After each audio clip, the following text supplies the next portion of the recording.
সেজে গুজে এভাবেই ট্রের উপর কতক্ষণ বসে থাকবো? আমাকে দেখ, প্যাকেট থেকে খুলে রেখে কোথায় চলে গেল। এদের বাড়ির সবকটা মেন্টাল। ঠিক বলেছিস, সমীরণটা তো সব থেকে বেশি তার কাটা। সকালে আমাকে এমন ভাবে নিয়ে এসেছে যে আমি পুরো ঘেটে ঘ হয়ে গেছি। কেক কাটার সময় সবাই আমাকে নিয়ে হাসাহাসি করে হাততালি দেবে, তখন আমার প্রেস্টিজ পুরো পাঞ্চার হয়ে যাবে। দেখ আমাকে কেমন বাজে দেখাচ্ছে, লোক সমাজে আমি মুখ দেখাবো কিভাবে? মূর্খ। হ্যাঁ ঠিক বলেছিস, কোন নিয়ম কানুন জানে না, জন্মদিন করতে এসেছে। ওই দেখ ওরা আসছে।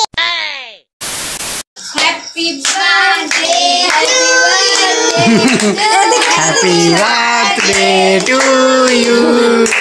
Happy birthday মানিক, এদিকে তাকাও। happy birthday, happy birthday to you.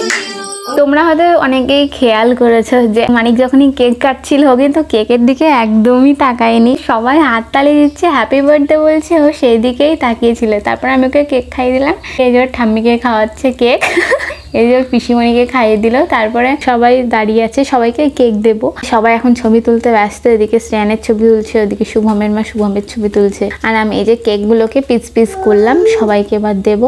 অনেক রাত হয়ে গেছে, তো সবাইকে বাচ্চাগুলোকে খেতে দিয়ে দিলাম। আজকের মেনুতে হয়েছে ডাল, চিপস ভাজা, পেঁপে ভাজা আর মাংস আর পায়েস। হঠাৎ করে প্ল্যানিং হলো, তাই বেশি কিছু করে উঠতে পারিনি।